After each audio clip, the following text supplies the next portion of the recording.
Selamat datang kembali Bapak dan Ibu di kanal Hidup Indah di Usia Tua. Ini adalah tempat kita ya untuk berbagi tips dan informasi yang bermanfaat supaya kita bisa menikmati masa tua yang sehat dan tentunya bahagia.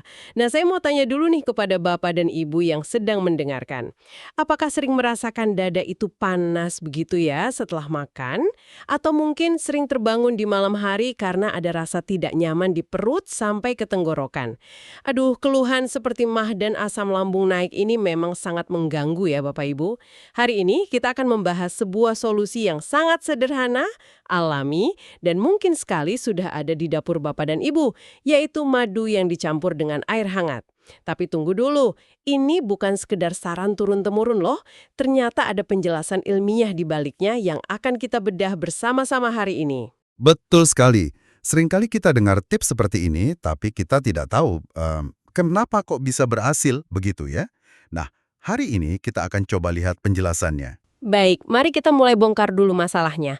Sebenarnya apa sih yang terjadi di dalam tubuh kita saat asam lambung itu naik? Oke, jadi begini Bapak Ibu.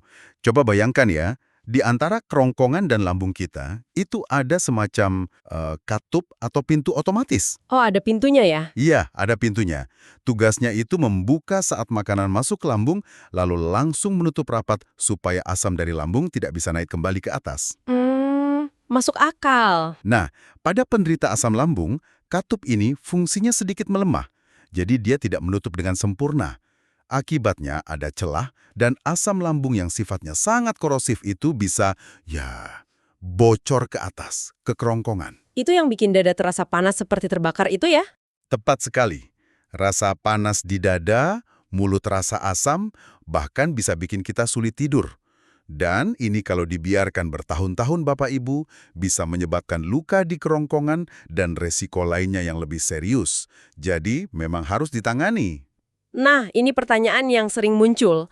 Banyak orang kan sudah minum obat asam lambung bertahun-tahun, tapi kenapa ya keluhannya sering kambuh lagi? Sepertinya tidak tuntas begitu. Pertanyaan yang sangat bagus. Begini, obat-obatan itu memang sangat penting, utamanya untuk meredakan gejala dengan cepat. Cara kerjanya adalah dengan menekan produksi asam di lambung. Oh, jadi asamnya yang dikurangi? Betul.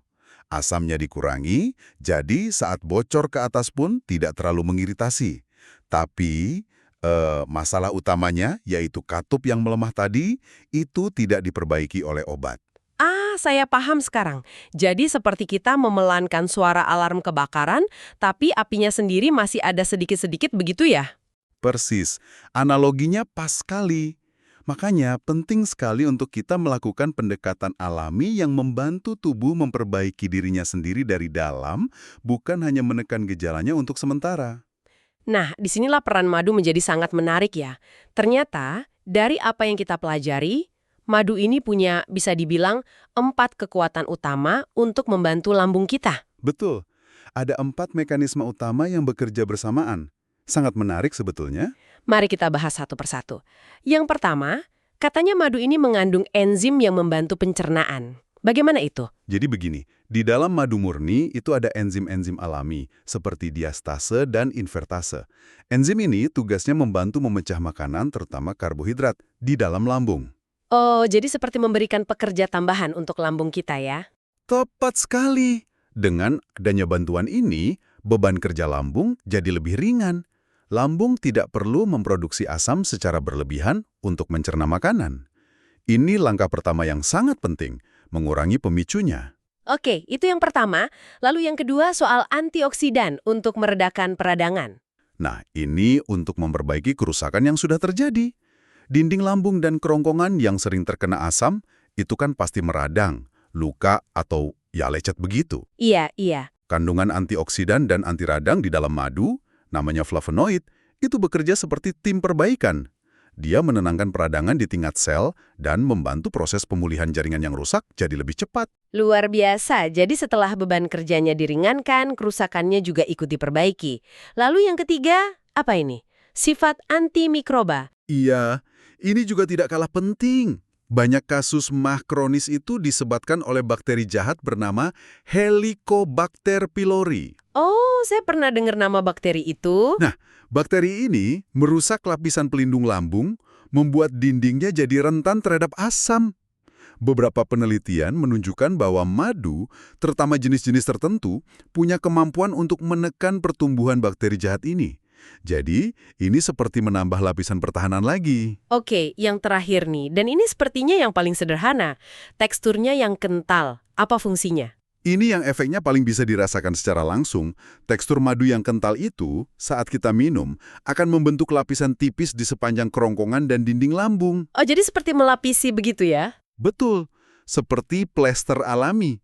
Lapisan ini menjadi penghalang fisik sementara antara jaringan lambung yang sensitif dengan asam lambung yang korosif. Rasanya langsung lebih adem dan nyaman. Wah, jadi kalau saya rangkum, pertama, enzimnya meringankan kerja lambung. Kedua, antioksidannya memperbaiki luka. Ketiga, sifat antimikrobanya melawan bakteri jahat. Dan keempat, teksturnya memberi lapisan pelindung. Ini strategi lengkap dalam satu sendok madu ya. Tepat sekali. Sebuah pendekatan yang menyeluruh hanya dari satu bahan alami. Tapi ternyata cara menyajikannya juga tidak boleh sembarangan ya. Saya baca di sini, suhu air yang kita gunakan itu sangat berpengaruh. Sangat berpengaruh. Ini detail kecil, tapi dampaknya besar. Suhu terbaik adalah air hangat, atau sering kita sebut hangat-hangat kuku. Kira-kira suhunya seperti suhu tubuh kita, 37–40 derajat Celcius. Kenapa harus hangat? Kenapa tidak air panas sekalian atau air dingin? Ada dua alasan utama. Pertama, kalau airnya terlalu panas, di atas 40 derajat, itu bisa merusak enzim-enzim baik yang ada di dalam madu. Jadi, manfaat pekerja tambahan yang tadi kita bahas bisa hilang. Sayang sekali kan? Oh, begitu. Jadi manfaatnya berkurang ya? Betul. Sebaliknya, kalau airnya terlalu dingin, lambung kita justru harus bekerja ekstra keras untuk menghangatkan air itu terlebih dahulu sebelum bisa diproses. Proses ini malah bisa memicu produksi asam tambahan. Wah, jadi niatnya mau meredahkan malah bisa memperburuk ya kalau salah suhu. Bisa jadi, makanya air hangat itu adalah pilihan yang paling tepat.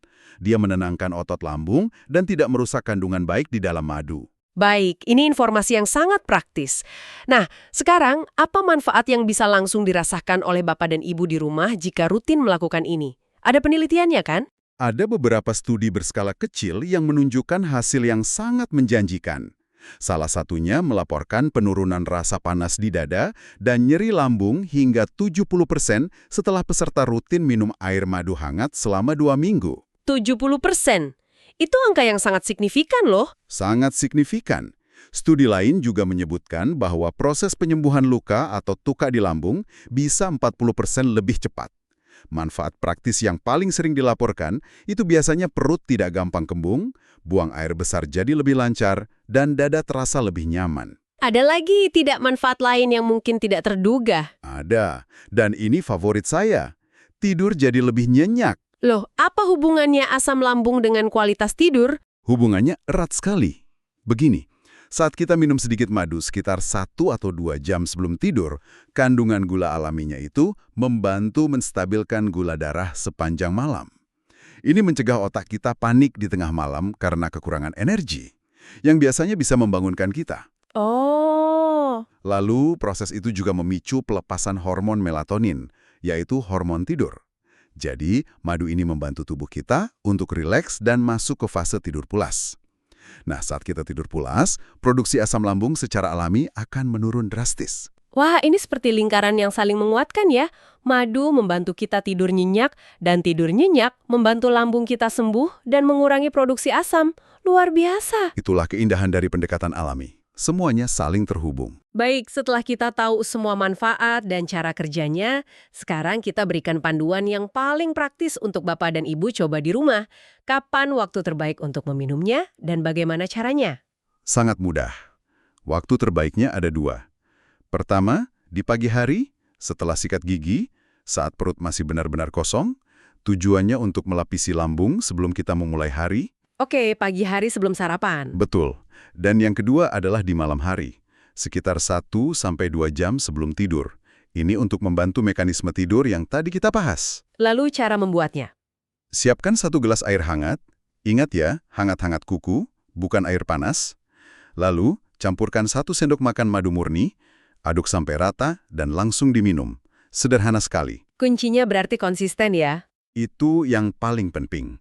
Lakukan ini secara rutin setiap hari, minimal selama 2-4 minggu. Coba rasakan sendiri perbedaannya pada tubuh Bapak dan Ibu. Baik, jadi Bapak dan Ibu, merawat kesehatan pencernaan kita itu tidak harus selalu rumit dan mahal ya. Dengan kebiasaan kecil seperti minum air madu hangat setiap hari, kita sudah melakukan sebuah langkah besar untuk merawat diri kita. Betul sekali. Ini adalah cara merawat diri dengan penuh kasih. Membuat pencernaan kita lebih kuat, tidur kita lebih nyenyak, dan pada akhirnya, hidup pun jadi lebih tenang dan nyaman. Sebelum kita tutup, mungkin ada pesan terakhir? Mungkin sebuah pertanyaan kecil untuk direnungkan oleh Bapak dan Ibu di rumah. Setelah mendengar ini, coba pikirkan. Selain madu, adakah kebiasaan kecil dan sederhana lainnya yang bisa mulai kita lakukan setiap hari untuk membuat tubuh kita terasa lebih baik? Terima kasih sudah menyimak Hidup Indah di Usia Tua hari ini. Jika informasi ini bermanfaat, silakan sukai video ini, bagikan kepada keluarga dan sahabat, dan jangan lupa untuk berlangganan kanal kami agar tidak ketinggalan tips-tips kesehatan lainnya. Sampai jumpa di pembahasan selanjutnya.